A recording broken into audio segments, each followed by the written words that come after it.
Mr. Nightmare, man. Mr. Nightmare been dropping them bitches. Him man, Mr. Ball, but then Mr. Nightmare, like, nigga, he took like a couple month break, came back. Boy, he been dropped. I ain't gonna lie, these couple of months, y'all know. Y'all mess with Mr. Nightmare. Y'all know, bro, been dropping them bitches. And I've been fucking with Mr. Nightmare before I started fucking with Mr. Ballin. I've been fucking with Mr. Nightmare for about 4-5 years now. And I ain't never seen him just keep dropping like he been dropping. I fuck with it though. We got 3 more Texas conversations with disturbing backstories. Shit we talking about on them motherfucker, bro. Give me 50 likes on this video, man. Oh, y'all looking. Year-old girl from Los Angeles, who I'll refer to as Tina, was using an online dating app called OkCupid. She had matched with a guy named Richard, age 26, tall, black hair, average build. Tina says he looked pretty attractive in his pictures, which he had 4 of on his profile, which were all of him posing in different places. One with his dog, one in his car, one selfie, and one in front of a scenic waterfall. He lived only a couple miles away from Tina, and the two messaged back and forth for a while in the app, mingling over how long they've lived in the city for and where they've been to, etc. Eventually they exchanged numbers and started texting, with Richard quickly suggesting the two go on a date. Some of the text read as follows. "What are you up to tonight?" "Taking care of my dog and then relaxing. I'm exhausted." "Okay, I was gonna ask if you wanted to go on a date or something." "Not tonight. What about tomorrow though?" "Yeah, that works for me. We can go to the Stalking Horse. I think that's like right in the middle of both of us." "Yeah, that works." So the two agreed to a date the following night at a brewery that's not far from either of them. The conversation continues to go completely normal as the two are on their way to the bar. While Tina is on her way in an Uber, it appears that Richard may possibly be walking to the bar. He gets there before her and holds a spot at the bar for them. The text communication stops for a while once Tina lets him know that she's arrived, and so she goes inside to meet him and their date begins. They were in there for about an hour before Tina had to cut the date short due to being completely uncomfortable. She says from the first minute, she knew something about his vibe was off. Damn. That he just had a weird aura. The female already, your vibe, bro. I'm over here that up, my boy. See, and y'all need to start doing them apps too, man. Start doing them tenders and all that shit, man. Cause that shit don't be safe, man. For real. She didn't like the way he looked at her, or his mannerisms, or his conversational skills. She found that he'd laugh at uncomfortable things and ask inappropriate questions, and even make weird faces, mostly with his eyes. Around the hour mark, she said she had to head home. Richard insisted he'd walk her home instead of having her Uber. Tina, at the time, says she was way too nice to people and often couldn't say no to things, so she reluctantly agreed to let him walk her home. After this situation, I bet she stopped being nice. Cause it only take one thing for somebody to change, you know what I'm saying? Like, one bad experience for you to change, you know what I'm saying, how you look at shit. For real. It was a 20-minute walk, and the whole time she still felt the same unusual energy he'd given off inside the bar. She tried to be short with her answers to him. By the time they got to her apartment, he initiated a hug goodbye at the front of her driveway, and she went inside. Not long after, she received this text. "Did I do something wrong? I got the vibe you were acting weird the way back. I was just trying to be nice." "Hey, no, you didn't do anything wrong. I just truthfully feel like we didn't really connect on a deeper level, and that's completely fine. But at this moment in my life, I'm just looking for that special connection with someone. I'm sorry, but I wish you the best. You were very nice."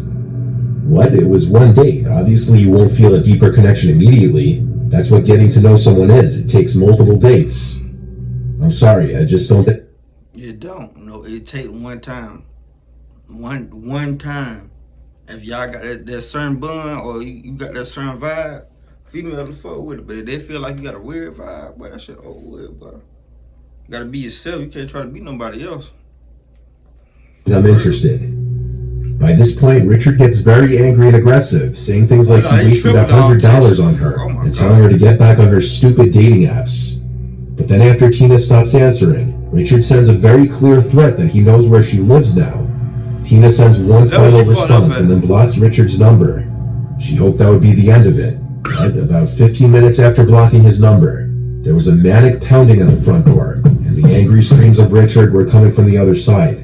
Tina didn't give any kind of response. She hid in her bedroom until the bangs stopped. When she went to look through the peephole, she saw Richard standing by the side of her door, hiding from view. She called the police on him, and when they showed up, she went outside. Richard was still there, so she showed the officers the text and explained to them that Richard was pounding on her door and she felt threatened. The officers gave him a warning and asked him to leave the premises. Still, knowing Richard now knew where she lived, she wasn't comfortable. In fact, she didn't want to leave her apartment the next night, and when she looked out the peephole again, she saw Richard sitting on the stairs leading up to her apartment, waiting. She once again...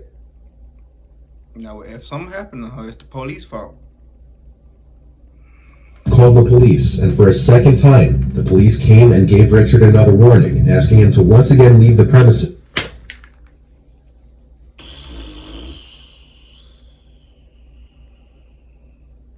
We just gonna give you a warning after you just threatened this girl. We're gonna give you a warning, man. Come back, we're gonna give you another warning. So now if he started doing this again, y'all gonna give him a third warning, or y'all gonna take him to jail? Cause if he fuck around and go in that house and kill that girl, they're gonna be on the police for giving dude a warning.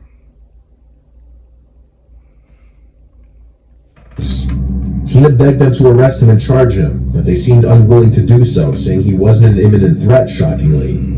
Tina called the guy friend the following few days to come escort her out of her apartment anytime she'd leave to be safe, and Richard was no longer there. But a week later, she received a text from a random number saying, "Are you home?"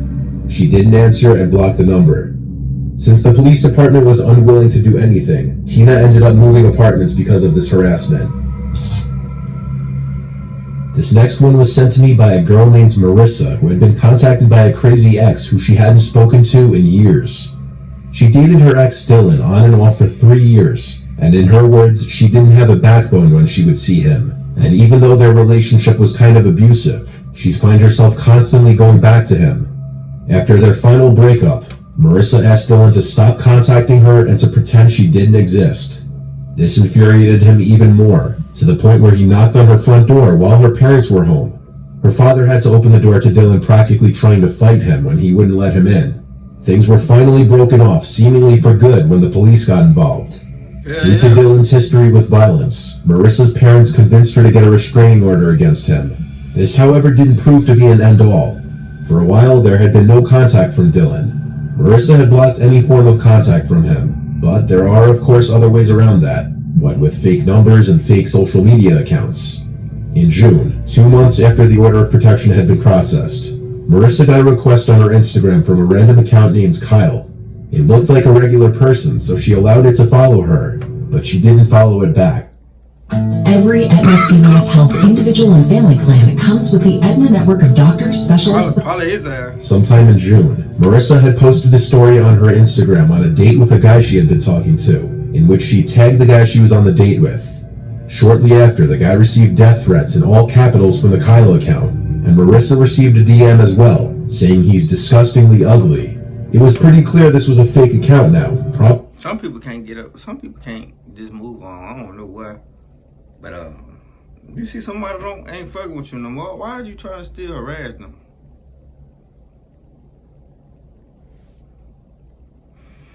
Run by Dylan attempted to keep tabs on what's going on in Marissa's life. After using Instagram's feature to block the account and any new ones the person makes, she hoped that would be the end of it.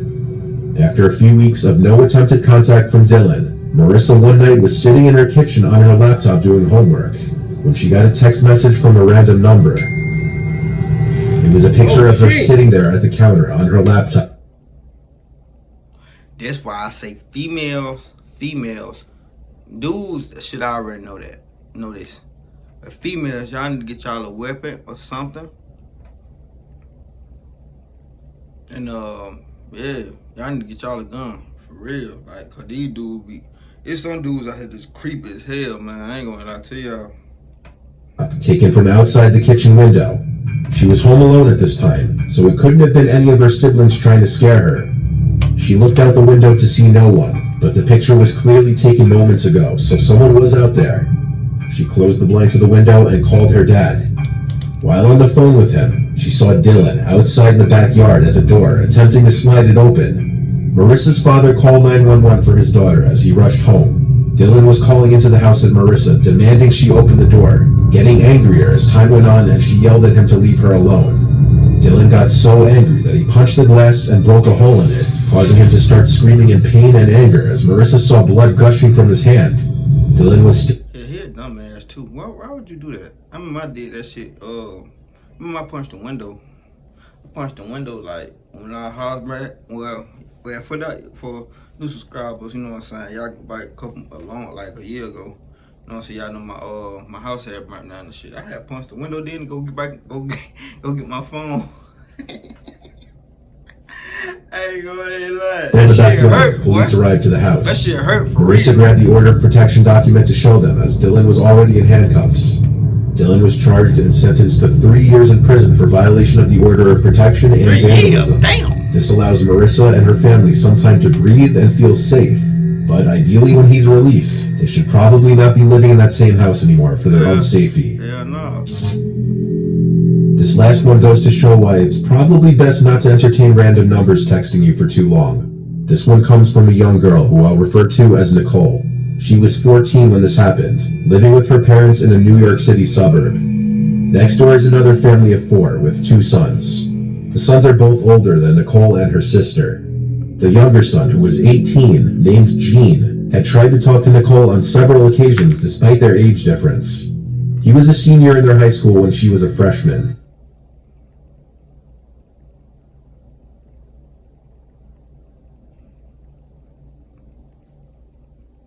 Which is how they knew each other. I ain't gotta say nothing. Whenever Nicole would be outside, Gene would conveniently come out of his house at the same time and always try to talk to her. He would often try to walk to school with her too. Nicole says Gene is slightly... Hey, boy. My little sister 15. One of my little sisters 15. Butt ass got his ass beat. Boy would've got his ass beat. My little sister, boy would've got his ass. I'm talking about turned his ass every way but loose.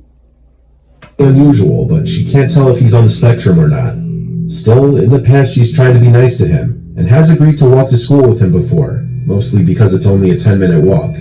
Gene has attempted to get Nicole's number multiple times, and she always politely rejected him, saying she's not looking for anything with anyone at the moment. According to her, it was mildly creepy but somewhat innocent behavior until he started becoming more pushy. When Gene started to make Nicole uncomfortable by seemingly waiting outside for her and invading her personal space, she started asking her mom to drive her to school in the morning to avoid Gene following her or waiting for her. This got him to stop waiting around for her, but things worsened in a different way.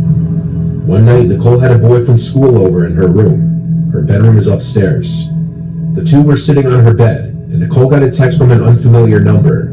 The text was very unsettling and alarming, because it said, "I thought you said you're not looking for anyone at the moment." Nicole replied, "Is this Gene?" And he replied, "Maybe." Nicole asked him how he got her number, and he said, "You gave it to me, remember?" But she knew for a fact she didn't give it to him, and she told him that. He ignored her confrontation and said, "Who is that in your bed?" This brought the interaction to a much more invasive level, because now it meant that Gene hadn't just seen the two of them enter through the front of the house, but rather he'd been watching them through the window. Nicole looked out her window, which looked to the neighboring house, and a window to a dark room. The light in this room was never on, and it was thought to be a big closet or spare room. But since the light was out, she couldn't see if Gene was standing at that window or not. She lowered the blind and showed her parents the texts. Nicole's parents went next door and had a conversation with Gene's parents, and learned that Gene allegedly has schizoid personality disorder, but whether or not that diagnosis was accurate wouldn't justify creepy, stalkerish behavior like that. Gene never admitted how he was able to get Nicole's number, but there could be multiple explanations, like getting it through a mutual acquaintance or buying it through a public records website like White Pages. Whether Gene's parents' diagnosis of their son was accurate or not, Nicole knew something was not completely normal about him, and she became afraid to leave her house because of him. Nicole's mom continued to drive her to school after this, and for the sake of both of their daughters' happiness, the family moved to another house in the neighborhood not long after this. Gene has not bothered Nicole since. See, that's why I can't do that, cause that was my little sister. He was harassing her. I would have put them paws on, bro. I ain't going to hold y'all. Like, you 18, 14, it's crazy. I ain't gonna lie. When I was 18, I wasn't thinking about no young. I was thinking about them older ones, man. But man, give me a thumbs up, man. I just got out of work, so man, I'm finna post the first video. Well, no, I'm probably gonna let that one go live and post this one right quick. But give me a thumbs up, man. Like, share, subscribe. See y'all motherfuckers on that video, man. Let's ride, nigga.